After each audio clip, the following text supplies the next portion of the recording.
Que la paix soit sur vous. Assalamu alaikum wa rahmatullah. Cette vidéo est l'introduction de plusieurs vidéos qui seront, je l'espère, publiées durant tout le Ramadan. Ils tourneront autour des prophètes. Ils tourneront autour de ces hommes de Dieu qui ont montré la voie de la paix, de la civilisation et de la réussite dans ce monde et dans l'autre à toute l'humanité. Ces vidéos tourneront autour de certains prophètes et essaieront, je l'espère en tout cas, de tirer le plus d'enseignements possible. Enseignements qui, je l'espère aussi, nous donneront la possibilité d'atteindre le meilleur de nous-mêmes, notamment durant ce Ramadan qui est un entraînement à la piété, un entraînement à la conscience élevée de Dieu subhanahu wa ta'ala.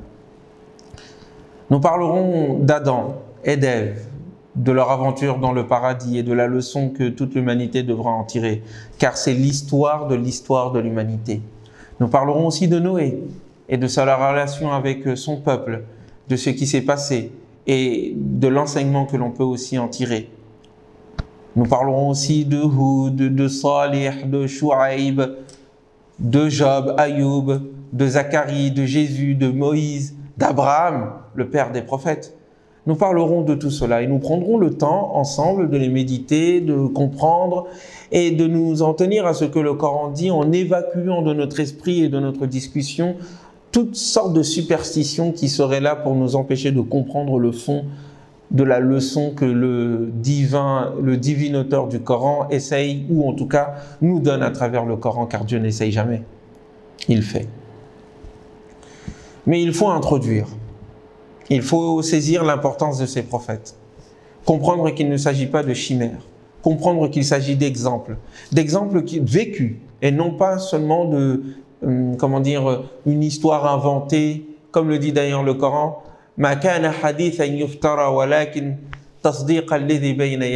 ne s'agit pas d'une invention, d'histoires qui sont complètement inventées, qui sortent en fait de l'imagination populaire ou de l'imagination d'un auteur aussi génial qu'il puisse être. Il s'agit d'êtres humains qui ont réellement vécu et dont le vécu, dont la vie sont des exemples, des idéaux, un idéal offert à l'humanité afin qu'il puisse cheminer vers le meilleur de lui-même, afin qu'elle puisse cheminer vers le meilleur de lui-même.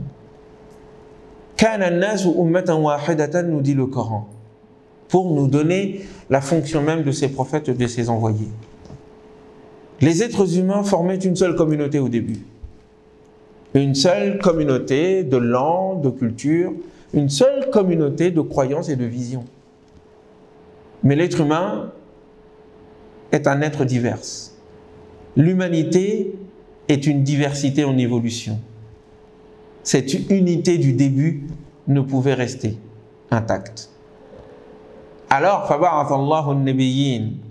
Dieu envoya donc, après cette unité primordiale, remplacée par une séparation en raison de la diversité des cultures et des expériences, il envoya des messagers, il envoya des prophètes à chaque nation, à chaque peuple. Et ce, pour deux fonctions. Mubashirin, pour annoncer une bonne nouvelle, pour annoncer le futur, pour dessiner l'avenir. Wa mundhirin, être critique par rapport au présent, être critique par rapport à la situation et être donc des avertisseurs. Voici les deux fonctions, nous y reviendrons. Wa anzala, et ensuite, et en plus de cela, il envoya avec eux le livre. Wa anzala ma'ahumul kitaba bil haqq, pour la vérité, par la vérité. Pour quelle raison? Afin que ce livre juge, arbitre entre les gens, au sujet de ce sur quoi ils sont en désaccord. Oui, le désaccord a eu lieu après l'unité primordiale. Et c'est ce désaccord qui a donné naissance à la multiplicité des expériences et à la multiplicité des nations et des cultures. Désaccord ou plutôt diversité. En tout cas, divergence. Et le livre est là pour juger entre les gens et d'arbitrer entre les gens au sujet de ce sur quoi ils sont en désaccord. Cependant, mais ne se sont divisés ensuite au sujet du livre lui-même que ceux qui le reçurent. Et nous comprenons donc la diversité des groupes ou des religions. Et pour quelle raison est-ce qu'en réalité un seul message fut envoyé, une seule religion fut révélée, et pour autant ceux qui reçurent le livre et qui devaient le propager au sein de l'humanité furent les premiers eux aussi à se diviser au sujet de ce livre-là. Et pour quelle raison? Pour quelle raison? Le livre qui était là pour arbitrer et mettre fin à la divergence et à la division fut lui-même sujet de division et de divergence. Et ce sont ceux-là qui le reçurent qui furent les premiers à se diviser. Mais pour quelle raison? Baghyan baynahum. Non pas parce que la vérité n'était pas claire, non pas parce que le contenu du message, du livre, le contenu de ce pourquoi les messagers ont été envoyés était ambigu et portait en lui les fruits et les virus ou le virus, pour emprunter cette parabole ou cet exemple-là, de la division, et qui va fonder et qui va expliquer la diversité des religions, leurs divergences et les guerres de religion. Non, ce n'est pas cela. La véritable raison qui fit que, après prophètes et livres, division, ilus et combats, Baghyan baynahum, ce par simple animosité les uns envers les autres, par simple besoin de domination les uns contre les autres. Cependant, fahadallah, mais Dieu guida, car il s'agit d'être guidé sur les sujets essentiels et ce sur quoi nous sommes en désaccord. Eh bien, c'est la foi qui permet la guidance et la sortie de ce brouillard de diversion, oui, j'allais dire diversité, mais plutôt de diversion, de divergence et de division. L'acceptation de la diversité est une chose. S'écrouler et s'effondrer dans la division en est une autre. La diversité est voulue par Dieu. La division est honnie par Dieu. Et comme il est dit dans d'autres endroits, les gens du livre se sont divisés, kullu hizb, mais chacun, chaque groupe, chaque faction, chaque secte est en plein de gloriole de l'héritage qu'ils ont reçu. Ne suivant plus la vérité, ne cherchant plus la vérité, mais juste voulant se recroqueviller autour du petit héritage qu'ils ont reçu. Voilà ce qui fonde, voilà ce qui explique les guerres de religion et le fait qu'il y ait tant de divergences, je ne dis pas diversité mais divergence, autour de la question de Dieu, autour de la question des religions et de ce pourquoi les prophètes sont venus. Le Coran reprend donc, les prophètes ne sont venus que pour deux choses. Annoncer un avenir radieux, ouvrir les portes de l'espoir, rafraîchir l'esprit des êtres humains en leur ouvrant un horizon infini, et en même temps donner un esprit critique à partir de cet horizon, à partir de cet idéal qui se dessine, un esprit critique quand on présente pour le corriger, pour l'améliorer. Et le livre ensuite leur a été donné pour que ce livre soit un moyen d'arbitrer entre les sujets de désaccord entre les êtres humains, au sujet des désaccords que les êtres humains ont entre eux et qui, au fond, fondent, les différents conflits qui peuvent exister entre les êtres humains sur le plan idéologique et sur le plan des idées. Voilà ce pourquoi les prophètes ont été envoyés. Deuxième chose que le Coran nous indique, c'est que ces prophètes ne sont pas, le privilège d'une seule nation, le privilège d'un seul peuple. Non, non, non. Le Coran vient indiquer et briser au fait un mythe. Le mythe qui disait que seuls les enfants d'Israël reçurent des prophètes ou que seul un peuple élu a reçu un prophète. Le Coran nous dit que le phénomène de la prophétie est un phénomène universel et mondial et que tous les peuples ont connu des êtres inspirés qui, parlant au nom de Dieu, par le nom de Dieu, viennent guider les êtres humains sur les sujets importants qui concernent l'avenir des êtres humains et ce pourquoi la société et ce vers quoi la société devrait se diriger. Donc tous les prophètes, tous les peuples ont reçu des prophètes. Tous les peuples ont reçu un message de la part de Dieu. Tous les peuples ont reçu une attention divine, une révélation. Oubliez Sans doute. Combattu? Peut-être. Mais en aucun cas oublié par le divin. Jamais. Troisième chose, qu'en guise d'introduction nous devons introduire, eh bien, ces prophètes-là, chaque prophète venant avec un message, il n'y a qu'un Dieu. Il n'y a qu'un être ultime à adorer, Allah. Et c'est à lui que la vie entière devrait être dédiée pour que la vie entière soit meilleure et que l'au-delà soit encore meilleur. Mais aussi, chaque prophète venant avec le même message s'adresse ensuite à ses populations, s'adresse ensuite à son peuple en fonction du langage particulier qui est le sien. وَمَا أَرْسَلْنَا nous dit le Coran min rasoulin, d'envoyer illa bilisani qawmi, si ce n'est à travers et avec le langage, la langue de son peuple. لِيُبَيِّنَ لَهُمْ, et ce afin qu'ils puissent leur clarifier, leur rendre manifeste le message divin. Chaque prophète vient avec un message universel commun. Et chaque prophète vient avec le langage particulier de son peuple. Ce qui veut dire que nous devons étudier le phénomène de la religion dans son unité primordiale et éternelle, et en même temps dans la diversité de ses incarnations à travers les prophètes et les relations qu'ils vont établir avec leur peuple. Ainsi, vous verrez Noé, sur lui la paix, indiquer la nécessité de n'adorer qu'un seul Dieu et ensuite s'attaquer à la particularité, ou plutôt à travers la particularité de son peuple, aux problèmes particuliers qui étaient les leurs. Il en va de même de Houd, il en va de même de Shu'aib, il en va de même de tous les autres prophètes. Durant ces conversations, ces échanges que nous aurons ensemble, nous prendrons donc le temps de comprendre le message universel de l'islam, c'est-à-dire l'islam cosmique, c'est-à-dire l'adhésion à la paix de Dieu, l'abandon de soi à Dieu, dont le désir est inscrit dans le cœur de chaque être humain, dans sa nature originelle, d'une part, et d'autre part, nous prendrons le temps de comprendre le projet particulier et spécifique de chaque prophète. Oui, chaque prophète a un projet. Un projet qui s'inscrit dans le projet divin global. Mais chaque prophète, dans la relation spécifique qu'il établit avec Dieu, dans la relation spécifique qu'il établit avec son peuple, et en fonction de ses propres caractéristiques, va mettre en place un projet particulier d'actualisation de la religion cosmique, d'islam. Quelqu'un va me dire, mais de quoi tu parles?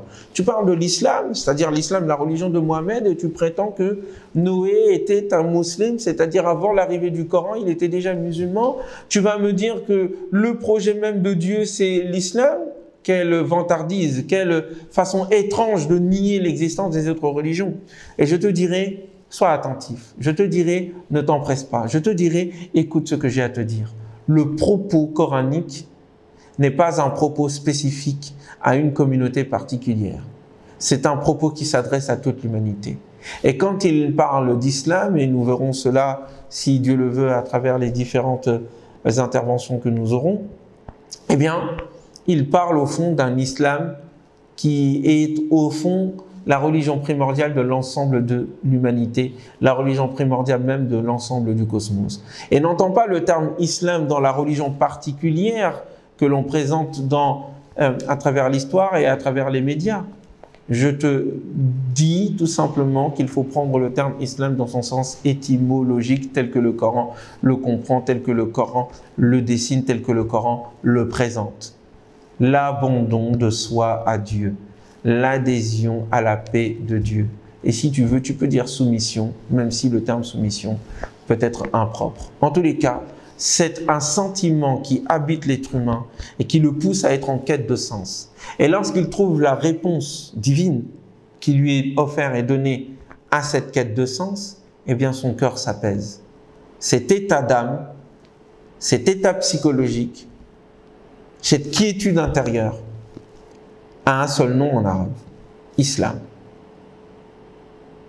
Et cela existe dans toutes les cultures. Cela existe dans toutes les communautés. cela n'est pas particulier à un peuple particulier. Il est intrinsèquement lié à l'être humain. Il est intrinsèquement lié à la création elle-même. Wa aqim, nous dit le Coran, wajhak. Tiens-toi debout, donne tout ton être, les dînes pour la religion, pour le dîn. Hanifan, en t'écartant de tout ce qui est autre, de toutes les idéologies, de toutes les formes d'idolâtrie, d'une pensée particulière, d'une culture particulière, d'une tradition particulière. Écarte-toi de tout ceci pour ne te consacrer entièrement qu'à cette religion. Ad-din, Hanifa, quelle est-elle?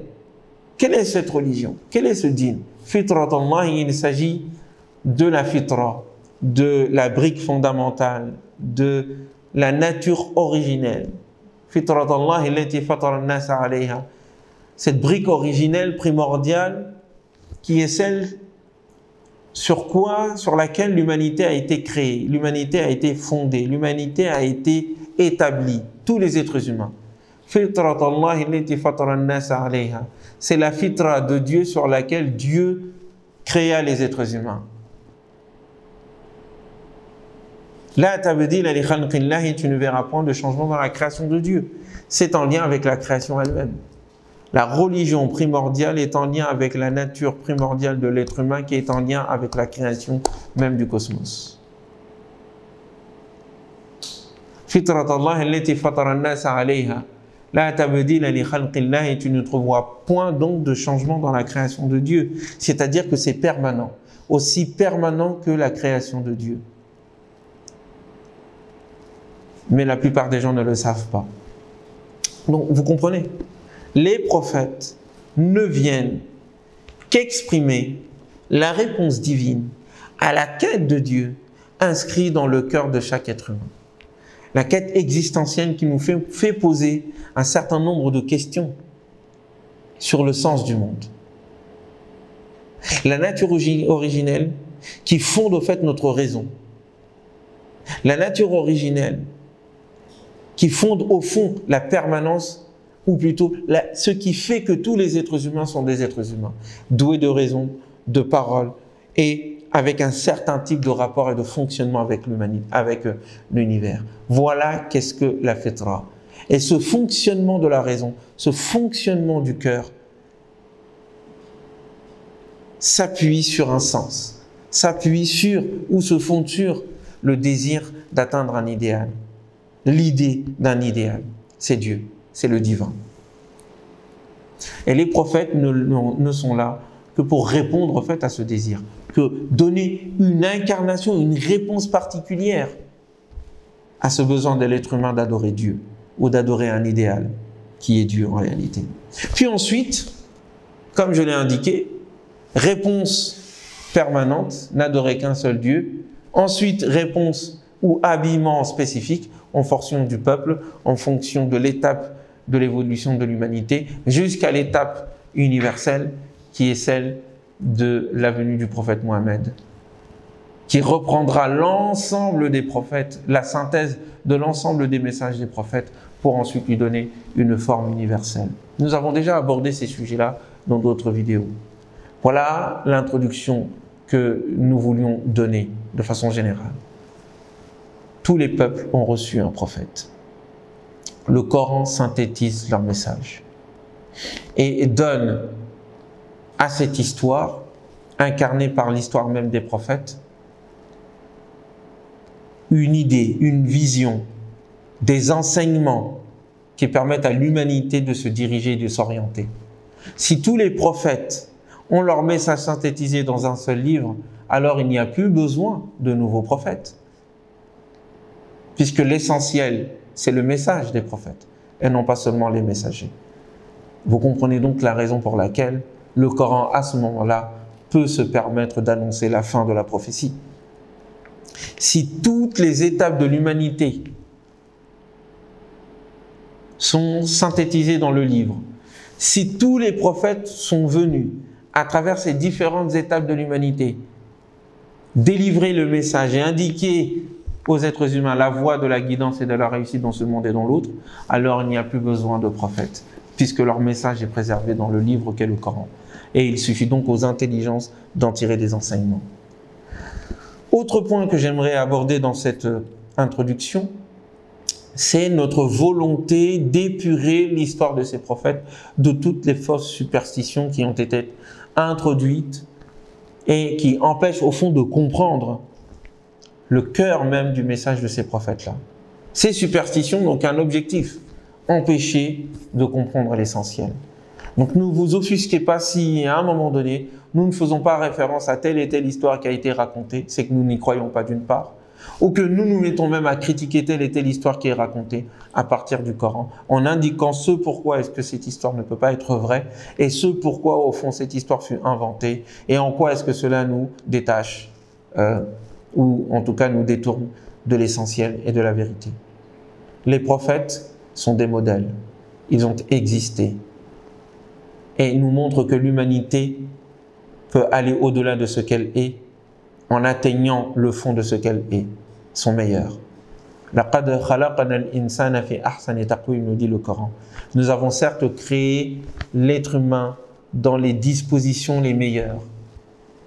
Ces dispositions les meilleures pour les atteindre, des êtres humains, des êtres exceptionnels, les ont atteints avant nous et sont devenus pour nous des exemples, nous indiquant que nous pouvons être meilleurs que ce que nous sommes. Mais ne voulant pas suivre cette foi, et refusant de suivre la foi, puis, nous dit le Coran, nous l'avons fait régresser. L'être humain régresse pour devenir, après qu'il fut premier, pour devenir le dernier des derniers. Hormis, à part ceux qui vont suivre la voie de ces prophètes et leur chemin, ceux qui ont la foi, et qui agissent en conséquence en faisant le bien. Cela aura une récompense sans fin.